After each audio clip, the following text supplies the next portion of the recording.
Welcome to my mommy's podcast. This episode is brought to you by Forsigmatic, creator of all things superfood mushrooms and founded by my favorite Finnish fun guys. I love all of their products, and in fact, I am sipping their reishi hot cocoa as I record this.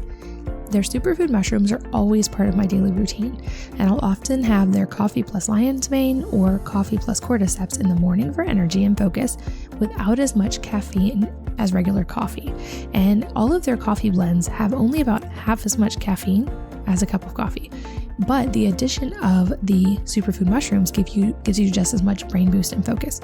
So whether you're trying to reduce your caffeine, this is a great option, or you're just trying to increase your focus, it's great for that as well. Or if you're like me and you're trying to do both, you can have twice as much coffee for the same amount of caffeine.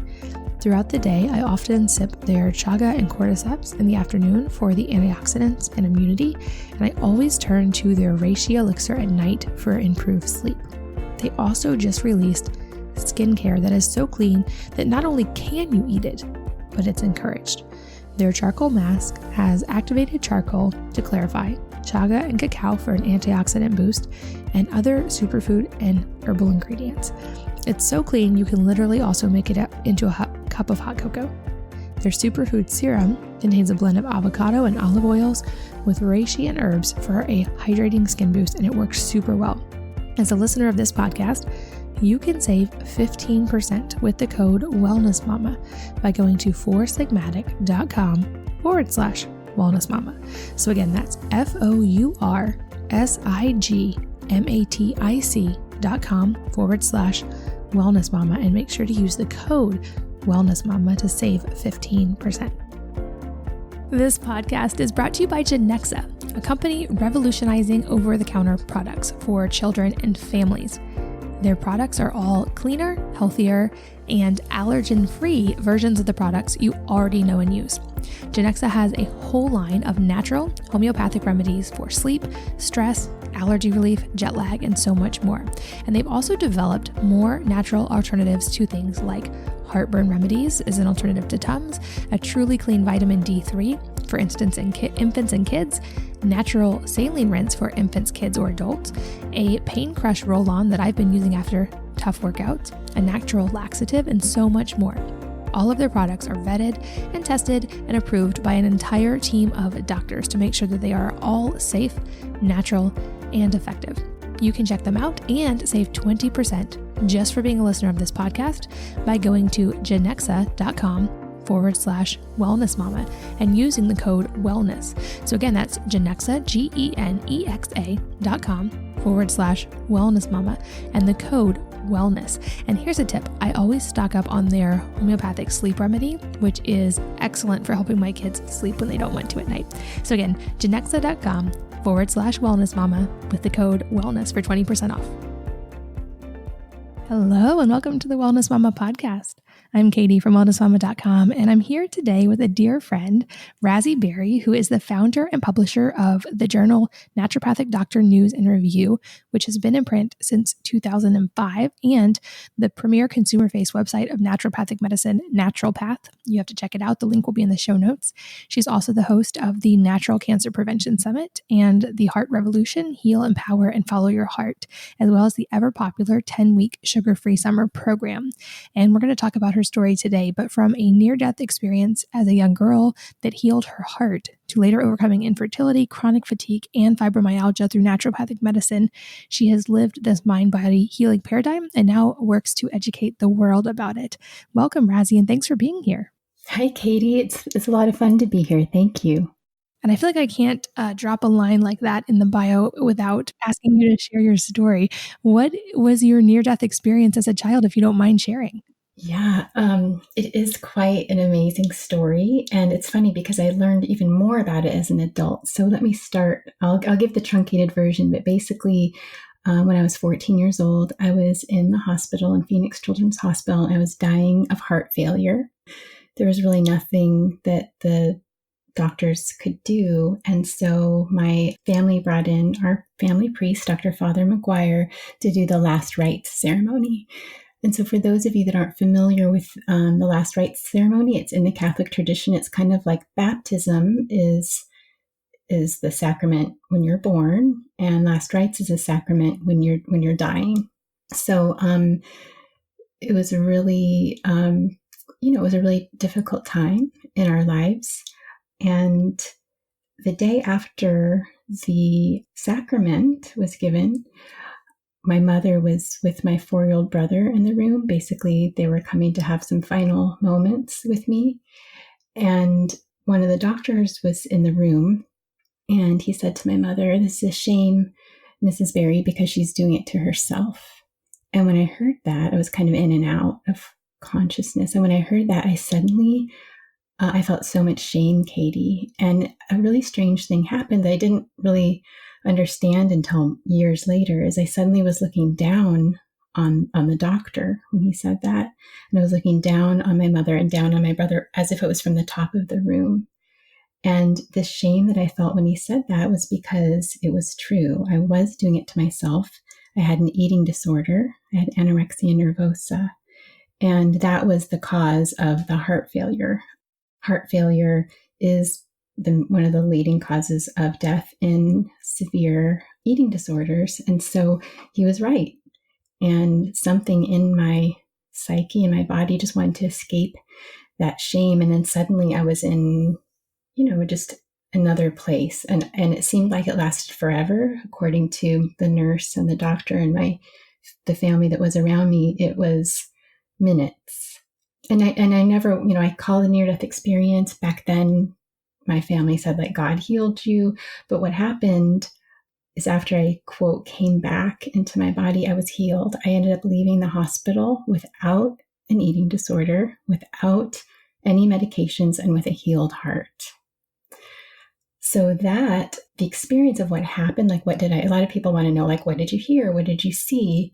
And, I heard things and I felt things and I saw things, but none of that was really as important as what happened when I came back in my body. Because what I realized, Katie, is I had been so dissociated from myself, right? You have to be in a complete state of dissociation to not feed yourself properly, to not nourish yourself. And as I've grown and been involved in naturopathic medicine and in health in general, it's really clear to me that that is really the cause of many diseases, is this dissociative state where we're not fully connected within our bodies. We're not listening to the messages and the signals our body gives us. So I now look at it as a great gift, because prior to that, whenever I was sick, my mom took us to the doctor and they gave us a shot or some medicine. But this time the doctors couldn't do anything. So then I thought, well, what healed me then? If the doctor didn't heal me, where does healing come from? And it was kind of a gift in the beginning of just this journey of just discovering, what is healing. Wow. And I bet that has had far-reaching effects throughout your entire life. That's amazing. Yeah, it definitely did. And then there were times where I was sick and I didn't spontaneously heal, right? So it caused further questions and further investigation. Well, yeah, and I feel like that brings up so much interesting things to think about that mind-body connection. I know this is something that you've talked about quite a bit, but it also feels like something that people can be, including me, like so skeptical of at times, like realizing that we might actually have the power to do that. Why do you think that moment or that particular thing, like what changed in that for you that made that possible? So yes, I understand the skepticism that even I had for a really long time about the whole idea of mind-body healing. And I think it's because we focus so much on the mind or this ethereal otherworld aspect. What I really think healed me was this integration that I had been kind of living without my body. I hadn't really been listening and been in tune to my body signals, which we all are born with. I believe that we're all born and designed with this perfect ability to get information from the natural world around us and always know the right decisions to make. And then if we don't make the right decision for ourselves, then our body, mind gives us other clues, whether it's a feeling, a sensation, a symptom that can bring us back. So I believe that we're really born with everything that we need to know. And I think that it was the actual coming back into my body after that experience. I became so keenly aware of my body's messages, of feelings in my body. And I think that was the gift. But the amazing thing is, and I've been studying this for years now, is that you don't have to have a near-death experience to get really more embodied, to get really back in touch. But that was what I think the gift was. I think it was the actual, just something thrust me back into that visceral, phenomenological experience of living, of what it's like to be inside a body. I mean, our mind is in our body, right? The chemicals that our body produces to think, cognition, feeling, emotion, these are all neurotransmitters and peptides. Candace Pert called them molecules of emotion. And she, who was a pharmacologist, believed that it was these thoughts and feelings, these chemical messengers that were kind of the mediator between our lived experience of the physiology of our body and the greater world around us that we don't necessarily see. And from the sounds of your bio, your story definitely doesn't stop there either, because it also says you overcame infertility, chronic fatigue, and fibromyalgia. Was that a similar process, or was that a different part of the journey for you?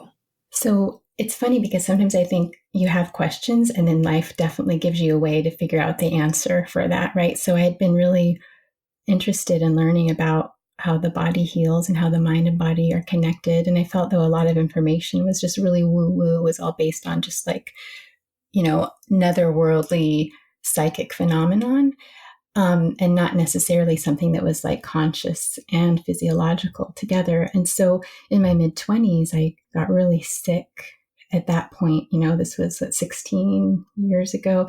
The doctors didn't really have a diagnosis for fibromyalgia. So I was just in severe chronic pain. And I ended up at the Mayo Clinic after seeing several doctors who said, oh, it's the flu, or you must be pregnant. At one time, the pain was so bad that I actually remember crawling across the floor to go to the bathroom.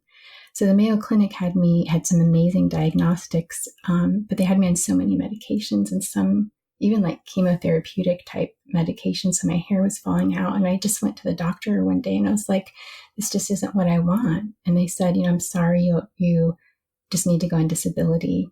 So at that moment, I fired my doctor. And I just went, similar to your story, Katie, I just decided to just take it by the reins and find a doctor that would really, really listen to me. So there was a lot of deep pain in those years, physical pain, and then the pain from having 5 miscarriages in 6 years. It was a really dark period.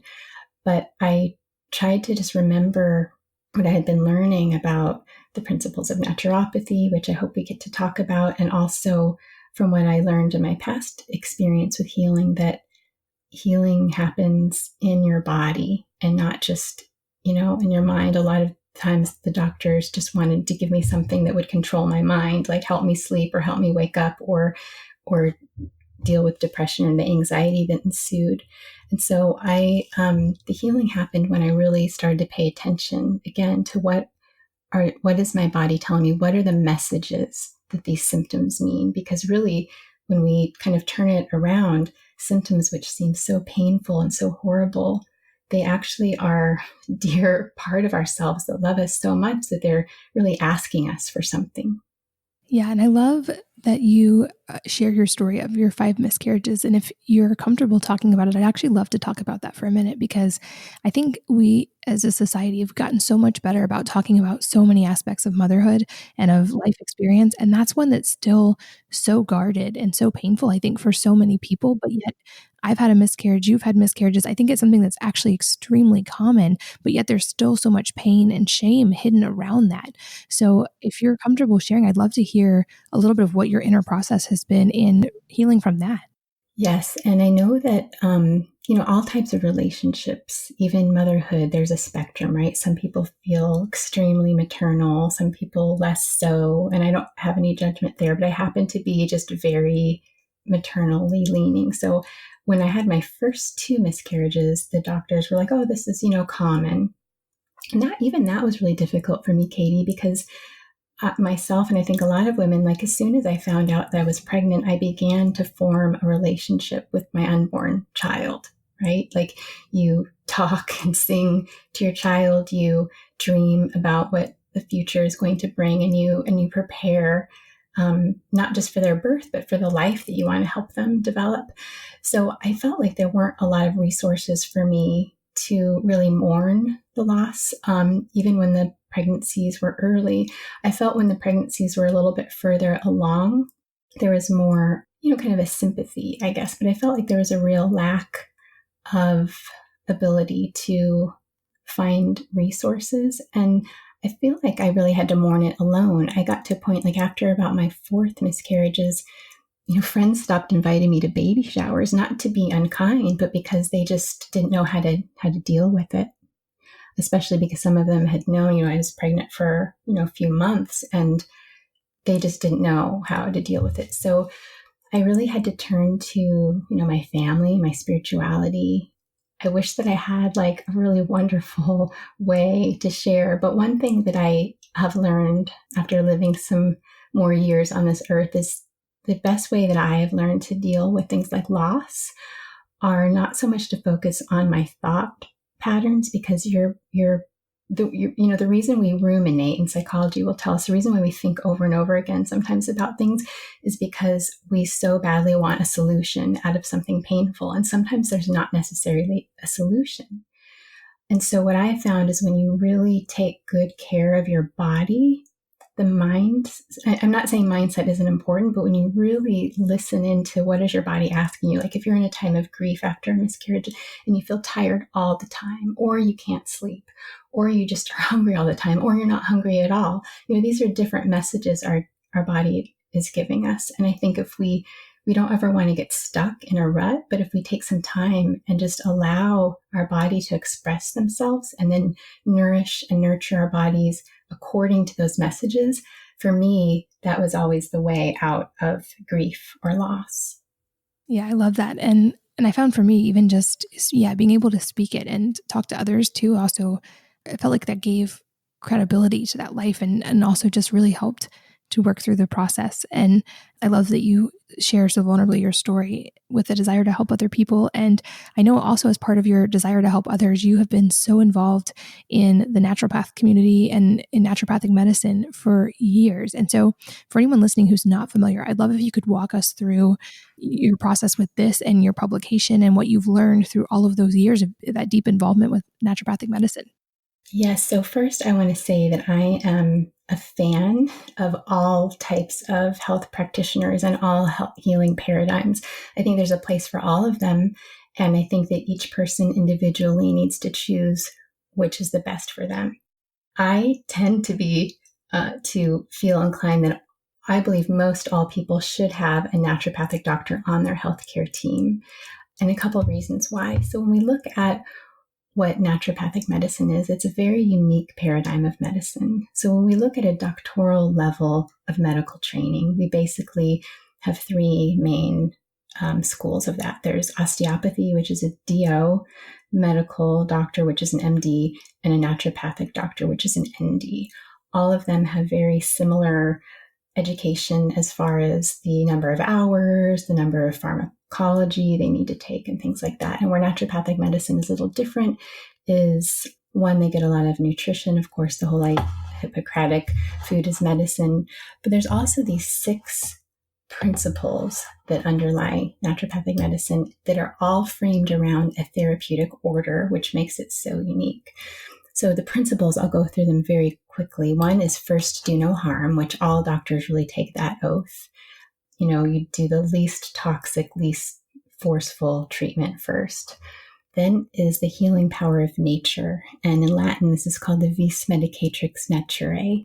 And the vis, or the vis, is that innate life force that all living beings have. So plants, animals, humans.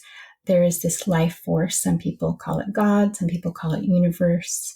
In naturopathy, again, it's called the vis. And it's just that thing that propels us towards homeostasis, that allows us to experience allostasis, where our bodies are constantly changing to adapt to our environment. And we believe that that is really the natural state of all of us, to be able to self-heal. The next one is to identify and treat the cause. This has become really popular in many paradigms of medicine now, and I'm so glad to look at the root cause.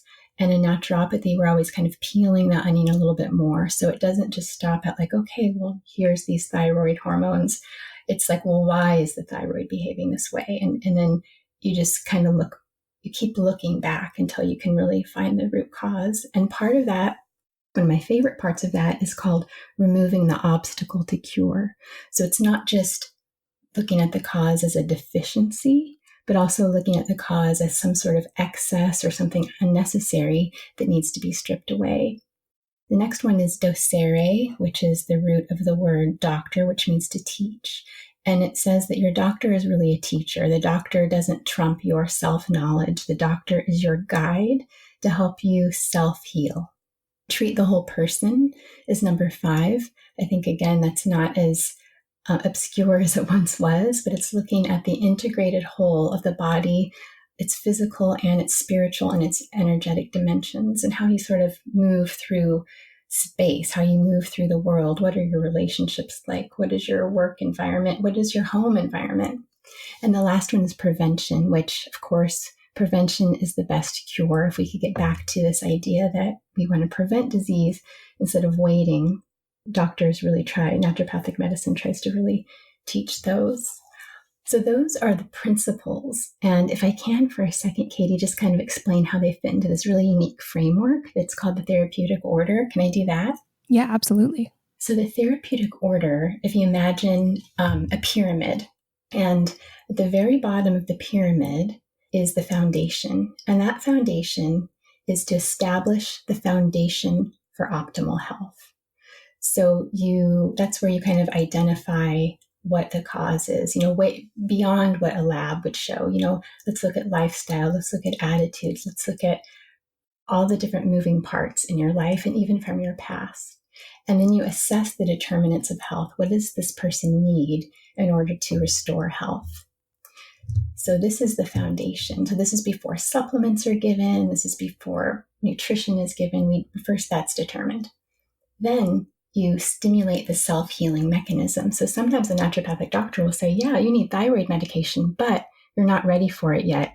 Your vitality isn't quite there yet. So maybe there's another area. Maybe they need to strengthen something with your pituitary, and they will kind of stimulate the body's kind of vitality so it's ready for a treatment. Then it's when you look to support and restore weakened systems. And this is where a lot of medical paradigms begin, and there's nothing wrong with that.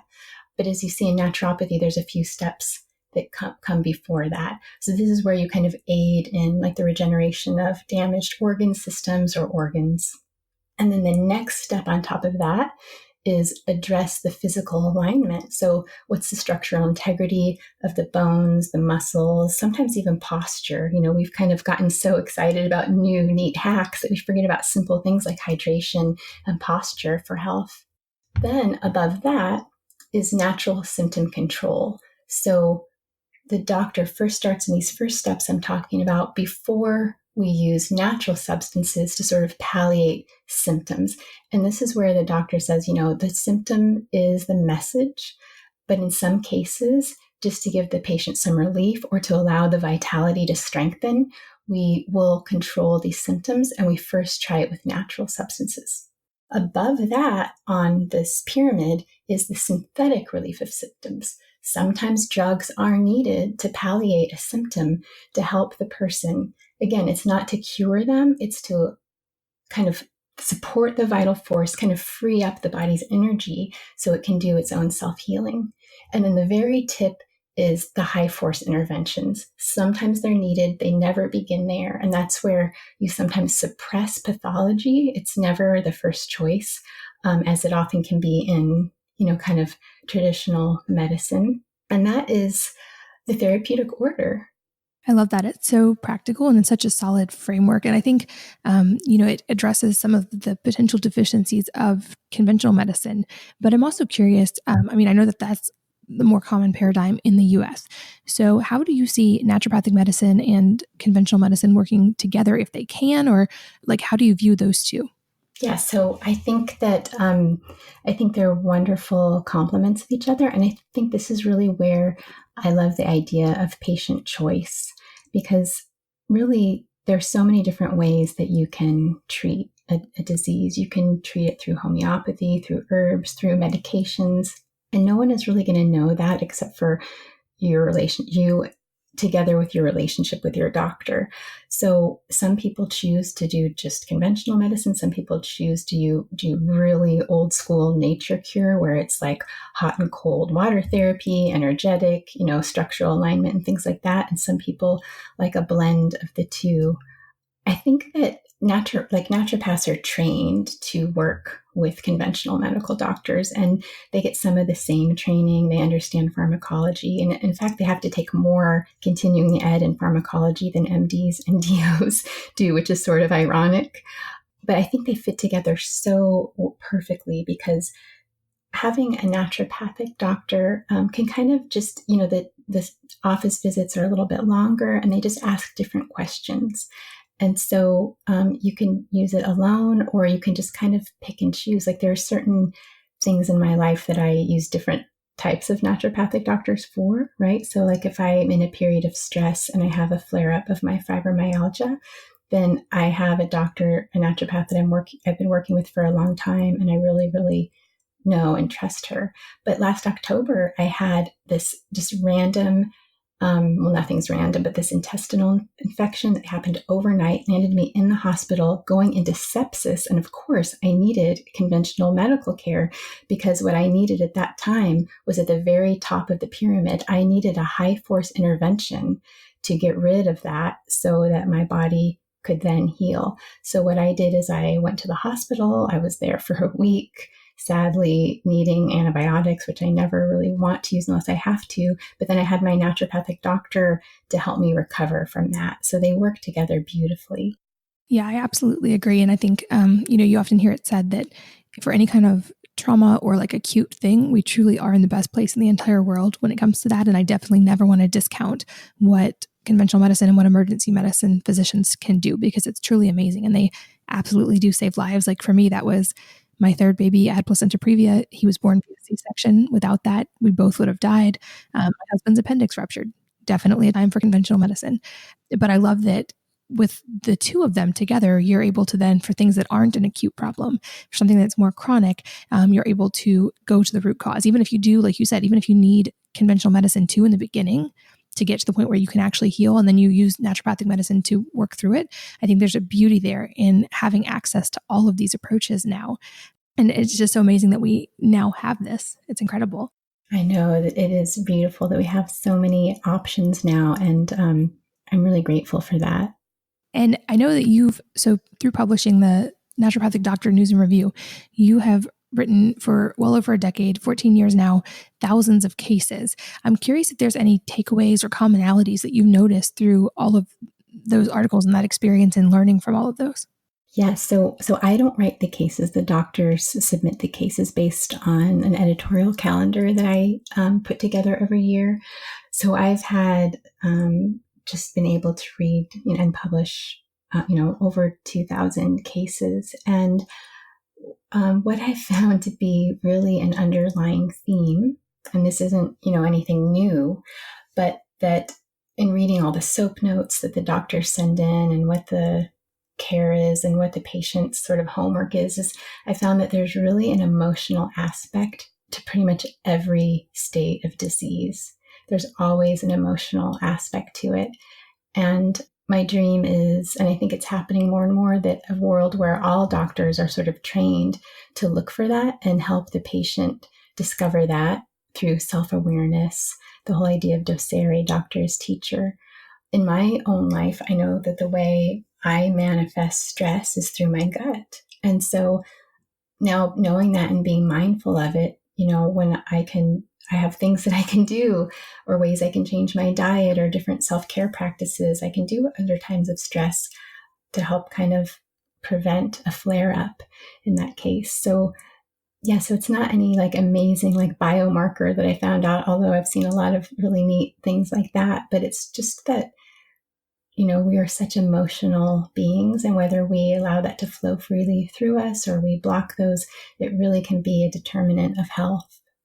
Yeah, and I think that's a perfect segue. I want to make sure we mention it. You have both a podcast and a project called Love is Medicine. I feel like that is a perfect name for the segment of your work with talking about the emotional side of it. So kind of give us an overview of what that is and where people can find it. Thanks, Katie. So Love is Medicine really started back when I had that near-death experience as a child. Again, I don't know exactly what it was. All I know, it was an experience that I had. And it was a transformative experience. And we all have them. Sometimes it's just holding one of our children and having this intense feeling of oneness, right, with everything or with God. Sometimes it's climbing a mountain or being in nature. But there was kind of a message in there. The message was that I was loved. There was love all around me. And the way that the earth is sort of designed, if I can use that word, is to love us. The sun, rises every morning, and the earth's biofield is giving, as an antioxidant for us. And there's food growing from the earth, and there's people around us to commune with. And there's just love all around us. And I believe that love is the healing elixir for everything. And when I say love, I don't really mean necessarily, a love relationship, but it's how we move through our world. It's how we relate to each other. It's how we perceive ourselves. It's how we move through our day, how we take care of our body, how we take care of the people that we love. That to me is medicine. And I think there's more and more research to show that. I'm sure you've had, many, many guests talk about loneliness as more detrimental than cigarette smoking, and feelings of isolation, even if it's self-reported, can be, real cause for like heart disease and even cancer. So Love is Medicine is about just kind of that self-awareness of coming back into this idea that you have all the answers inside you, and that how you eat, breathe, move, speak, think, and relate to the world around you and people around you affect every cell in your body. And to me, that's what Love is Medicine is. It's awesome. And I'll make sure links are in the show notes so people can find you on that. This episode is brought to you by Matic, creator of all things superfood mushrooms and founded by my favorite Finnish fun guys. I love all of their products, and in fact, I am sipping their Razi hot cocoa as I record this. Their superfood mushrooms are always part of my daily routine, and I'll often have their coffee plus lion's mane or coffee plus cordyceps in the morning for energy and focus without as much caffeine as regular coffee. And all of their coffee blends have only about half as much caffeine as a cup of coffee. But the addition of the superfood mushrooms gives you just as much brain boost and focus. So whether you're trying to reduce your caffeine, this is a great option, or if you're just trying to increase your focus, it's great for that as well. Or if you're like me and you're trying to do both, you can have twice as much coffee for the same amount of caffeine. Throughout the day, I often sip their chaga and cordyceps in the afternoon for the antioxidants and immunity, and I always turn to their reishi elixir at night for improved sleep. They also just released skincare that is so clean that not only can you eat it, but it's encouraged. Their charcoal mask has activated charcoal to clarify, chaga and cacao for an antioxidant boost, and other superfood and herbal ingredients. It's so clean you can literally also make it into a cup of hot cocoa. Their superfood serum contains a blend of avocado and olive oils with reishi and herbs for a hydrating skin boost, and it works super well. As a listener of this podcast, you can save 15% with the code WellnessMama by going to foursigmatic.com/wellnessmama. So again, that's foursigmatic.com/wellnessmama, and make sure to use the code WellnessMama to save 15%. This podcast is brought to you by Genexa, a company revolutionizing over-the-counter products for children and families. Their products are all cleaner, healthier, and allergen-free versions of the products you already know and use. Genexa has a whole line of natural homeopathic remedies for sleep, stress, allergy relief, jet lag, and so much more. And they've also developed more natural alternatives to things like heartburn remedies as an alternative to Tums, a truly clean vitamin D3, for instance, in infants and kids, natural saline rinse for infants, kids, or adults, a pain crush roll-on that I've been using after tough workouts, a natural laxative, and so much more. All of their products are vetted and tested and approved by an entire team of doctors to make sure that they are all safe, natural, and effective. You can check them out and save 20% just for being a listener of this podcast by going to genexa.com/wellnessmama and using the code wellness. So again, that's Genexa, GENEXA.com/wellnessmama and the code wellness. And here's a tip. I always stock up on their homeopathic sleep remedy, which is excellent for helping my kids sleep when they don't want to at night. So again, Genexa.com/wellnessmama with the code wellness for 20% off. Are there any other tips or exercises that you would give us for those of us learning to connect that kind of inner wisdom or to work through that inner emotional side? Yes, I am actually writing a book right now, but it won't be out for a year on really how to reconnect. And there's a couple simple tips. One way to really reconnect with your body and this interoceptive sensitivity that we have. Interoception is this physiological process of understanding our inner body. So it's like, for instance, have you ever heard of the term Mittelschmerz, Katie? I haven't. Okay, Mittelschmerz is a German name for middle pain, and it's a word that's used when women can feel themselves ovulate. And so being able to kind of understand, like, be sensitive to your heart rate variability, changes in blood pressure, and really being in tune with your body is called interoception. They found that people like on the autism spectrum have less ability. People with eating disorders have less ability to really listen to these internal body signals. And there was one study that showed that when you do power posing, it can help strengthen your interoceptive sensitivity, being more aware of them. And I think it's fun because it's so simple and so like something I never would have thought of. But power poses are things like this. Like you can sit back on a chair in front of a desk or a table and put your feet up, put your hands behind your head, kind of like, yeah, I've got this. I'm the boss here.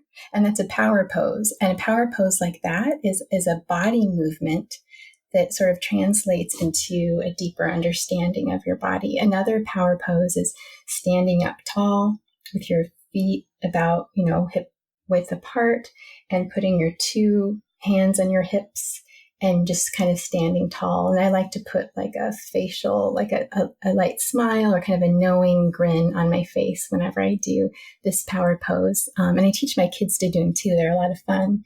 If they're trying to make a decision, I'll say, well, do some power posing and really get connected with your body.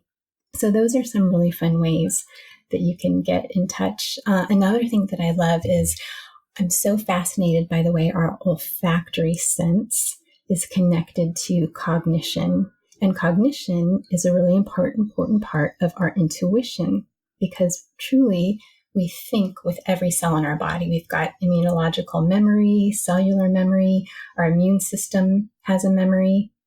And so our olfactory sense is so connected to all these. In fact, it was recently discovered that we have olfactory receptors in our kidneys that help, quote, sniff out like what the constituents of your blood are in your blood and help control like blood pressure and other like chemical regulation of the bloodstream.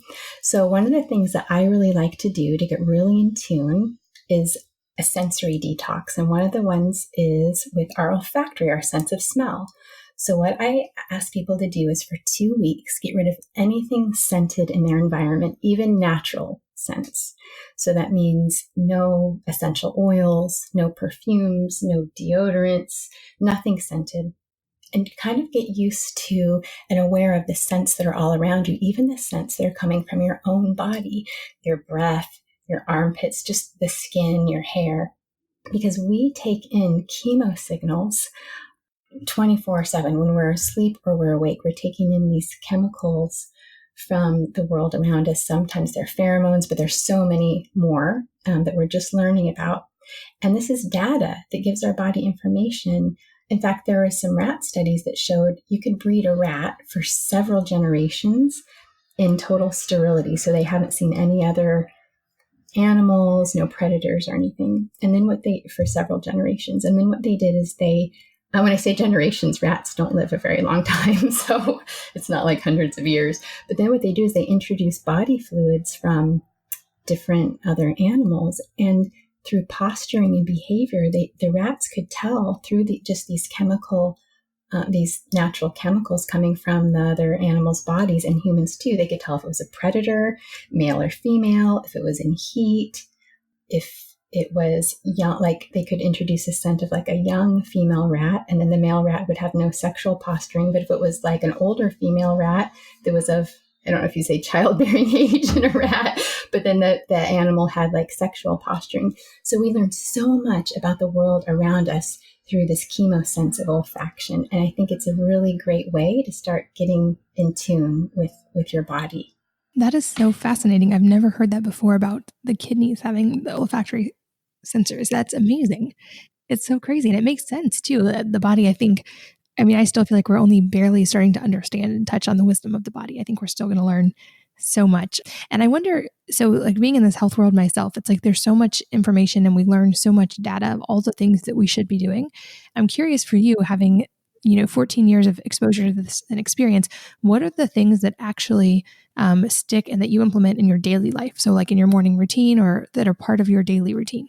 Yeah, so a lot of them I think you've probably heard many times before, but I try to always wake up naturally and have my kids do that too. I feel like that it's just so important. And I notice just a big difference. Just like they say a child knows when it should be born by giving the body, the mother signals in a perfect environment, right?